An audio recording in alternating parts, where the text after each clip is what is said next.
we're playing four-handed here, and definitely when you're playing four-handed, I think this is one of the first times, the first few hands we were playing four-handed, and I think people are a little slow to adjust to the fact that you need to be opening up your ranges much more so playing four-handed poker. And I typically try to hopefully adjust faster than my opponents. In this situation, I think this is too loose for what I was doing, attempting to do here. They're two very solid players. The player that actually called on the button is a much more tighter player than the guy that opened. And even though it may be in a heads up pot, this might be a slightly winning play. I'm also going to get squeezed a decent amount in this position by the big blind. His overall stats are about 7% squeeze from the big blind and over a very large sample. And that is a very sizable squeeze percentage, particularly considering that we are playing four-handed. I definitely think this is a call. I mean, this is a fold rather, or a three bet. And I actually don't love three betting ace-x suiteds. I think in the past, I might even have this recorded on video.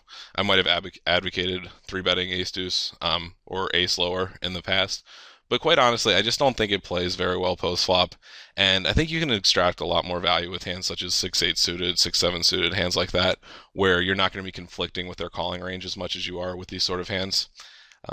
I typically think that I probably can maneuver this slightly profitably post flop, but I think overwhelmingly it's just going to make it much more difficult on myself towards making plays post flop. That if we were playing heads up and I was in the big blind, I think I would definitely call. Or even on the button and I was playing against two players that weren't very squeeze happy, definitely could have room to call. Or even if this big blind was a really big fish, I think that would be a good reason to call. But I think this is just far too loose.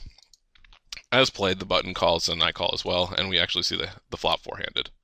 Looks like a pretty darn good flop for me. The issue becomes really what sort of hands I'm going to get value with here. And I think I make a really big mistake, to be honest with you. And I end up check raising here. I think the better play, quite honestly, is just to lead three streets. And if I'm raised on the flop, certainly calling, probably calling turn and folding river, assuming that very few players would be capable of triple barreling with me with worse. And at the same time, I think I can actually represent, maybe not ace 10, but I can certainly represent tens and deuces. Tens not as much, but I can certainly represent a hand like ace deuce here. Plus, he's likely going to be afraid of me picking up two pair, even if he doesn't put me on two pair to play it. So as played, I end up check raising this board, and I don't think this is. I think this is overplaying it slightly. I definitely think that all three options are in play here. I think you can probably pretty profitably check call, but I overwhelmingly think that leading is by far the best play here. So I think I made a small mistake. As played, I think this is sort of the worst scenario for me for what happened here. The aggressive villain ends up folding, and the much tighter player ends up calling. So like I talk about in a lot of videos, what I'm actually doing here is drastically tightening his range down. I think that his range now consists of something like ace king, ace queen, ace jack, and then all hands that beat me. I think he probably gets in ace 10 here, but if he has pocket tens that he didn't raise on the button, and if I can just bring this in for a second here, he is also only 3-betting 1% on the button, so even a hand like pocket aces are probably in play for the opponent. So I don't think that I should be very happy here.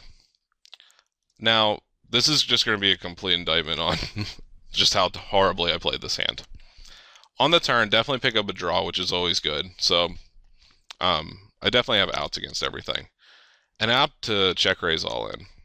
I opt to check, and when he bet 26, I thought this was a confusing bet, to say the least.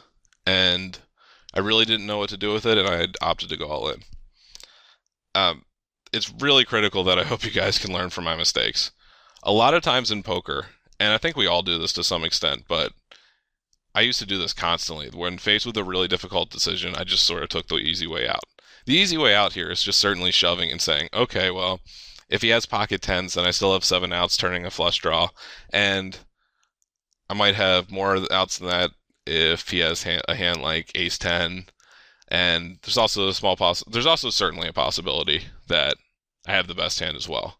But if I think about it more deeply, okay, he's with a 1% 3-better over a lot of hands. He's certainly not going to be 3-betting a hand like pocket 10, so that's overwhelmingly in his range. Ace 10 I could see playing this, particularly knowing that I am an aggressive check raiser and I'm not just simply going to be check raising with a really nutted range.